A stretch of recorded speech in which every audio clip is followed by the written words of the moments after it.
John, an experienced drone enthusiast, decided to explore a new area.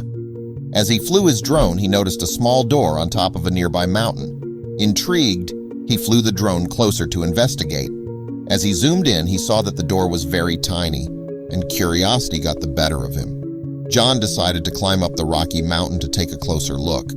But little did he know that was a very, very bad decision. Getting into the old metal door was anything but easy, but with sheer grit and determination, John managed to do it, and he was blown away by what he was seeing when he was making his way deeper and deeper into the mountain. Somebody had created this for a purpose, and when John finally found out what that purpose really was, he nearly froze from pure shock. He knew very well beforehand that he was not supposed to be in here. This was the confirmation that made that actually real for him. John started to run out of the mountain as quickly as possible. He just hoped that the damage had not already been done here. But what did John find in the mountain? Why was it hidden behind a strange metal door, and why was going through it a very bad decision? John had wanted to explore this area for a long time now, but the local authorities had always been in his way. These forests had been a protected area for decades now, and getting in was not easy, and so he decided to take a risk. His desire to explore was just too great. If he could not enter these woods himself, then maybe his drone could. As an experienced drone pilot, John had been selling the footage he managed to capture his flying friend online to make an extra buck, and he had quickly figured out that footage of places that were illegal to enter sold very well and for a good price. As he was flying his drone through the sky, hoping not to attract too much attention, John noticed a small mountain or rock formation that seemed to be at the center of the protected area. This mountainside did not completely consist of rock formations. There was actually something strange located near the top, and as he flew his drone even closer to it, he just about managed to make out that it was a door of some sort. John was very surprised by his discovery. What was something like this doing in the middle of a protected area? And then something else suddenly happened. His trustworthy drone suddenly started to malfunction heavily. Within seconds, the screen started to glitch and John lost the controls. The screen went completely black, and the last thing that he saw was that the drone was crashing towards the foot of the mountain. Now John was faced with a dilemma. Not only did he want to get his expensive drone back and see if there was anything he could still salvage from it, but to do that, he knew that he would have to enter the protected area. But John did not feel like he had another choice, right, and he decided to scale the fence. He just prayed that no other human or creature would spot him on this journey. After about an hour of walking, he finally found what he was looking for. His drone was hanging in some vines high in the trees. The food thing was that these vines had stopped its fall, and it looked to still be in very good condition. John looked up the mountain, and even though the rock wall was very steep, it did seem like there was a good way to climb up there. As he started his ascent, John realized the deceptive nature of the mountain's terrain. What looked like solid ground from afar turned into loose gravel underfoot. Hidden crevices posed threats at unexpected turns.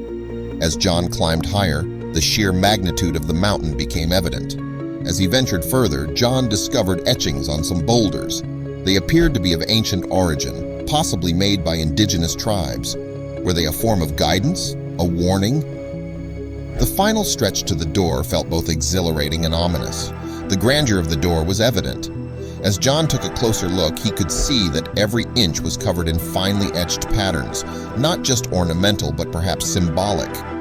While the door's size suggested it was built for something large to pass through, its detailed design indicated purpose, care, and intention. John was drawn to an almost concealed side entryway, much smaller and less grand than the main entrance. The hidden door was bound by a padlock, weathered and rusted over time. The metal had been corroded by years of exposure to the elements, suggesting that this entrance hadn't been used in a long while. Undeterred, John began attacking the lock with his water bottle, his strikes ringing through the silent mountain. Once inside, the atmosphere shifted dramatically. The darkness was almost tangible, engulfing John. The flashlight's beam offered minimal visibility, revealing a cavernous space ahead. John quickly realized that the cavern wasn't just one large space. Various pathways branched out, each more enticing and mysterious than the last. The mountain's walls, etched with the scars of time, seemed to whisper tales of those who might have trod these paths long before him. With every new corridor and chamber he discovered, John's excitement transformed into a nagging concern. Panic gnawed at the edges of his consciousness. Had he ventured too deep? A breathtaking expanse awaited John after squeezing through a particularly tight crevice. A vast corridor, both wide and high, made him feel minuscule. The hallway was not just an architectural marvel, it was a gallery of the past. Displayed on raised platforms and within the alcoves were remnants of a bygone era, broken pottery, rusted weapons, and faded textiles. Each artifact told tales of daily life, of celebrations, wars, and perhaps ceremonies. John felt an overwhelming respect for a civilization he could only dream of understanding. Suddenly, in the midst of his ascent, a new sound pierced the silence. Footsteps, distinctly different from his own. They echoed eerily, making it hard to decipher their distance or direction. A shiver ran down John's spine. The once bright beam of his flashlight now flickered erratically. He needed to find an escape or at least a sign indicating the right direction. Amid the shadows, John noticed an area that stood apart. Age-old equipment, constructed from materials he didn't recognize, lay scattered. These weren't relics of an ancient civilization, but rather machines with intricate designs and unfamiliar functionalities. Beyond the machinery, a grand chamber revealed itself, resembling a control room of sorts. John felt as though he had stumbled upon the very heart of the mountain's secrets, a place that once pulsed with activity and purpose. Curiosity overcoming caution, John tentatively pressed a worn button. A hum vibrated through the ground, followed by a slow, illuminating glow from the screens. Ancient mechanisms whirred to life, projecting aerial images of the mountain's labyrinthine corridors. Beside the control panel, a drawer yielded aged, brittle documents. Logs, written in a mix of familiar and foreign scripts, spoke of expeditions, discoveries, and something termed the mountain's core. The notes danced around a momentous discovery, but frustratingly, the final pages were missing. The mountain's quiet was disrupted by a distant, ominous rumble.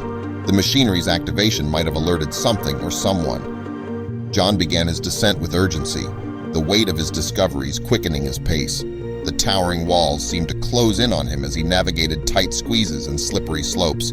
Every turn held the promise of an exit, but also the potential for dead ends. Emerging into a familiar cavern, John's heart leapt at the sight of his drone, lying undisturbed. With the drone safely in hand, the exit's beckoning grew stronger. As he neared the mountain's base, John couldn't shake the sensation of being watched.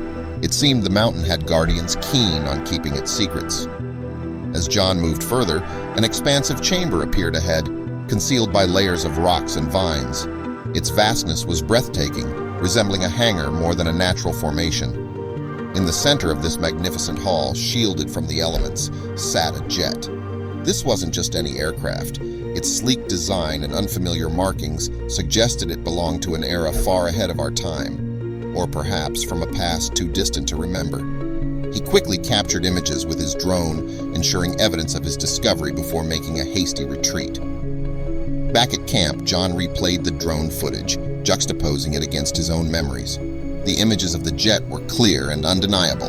He felt like an archaeologist who had unearthed not relics of the past, but rather a foreshadowing of the future, or a chapter of history long forgotten. What if others sought the jet for nefarious purposes?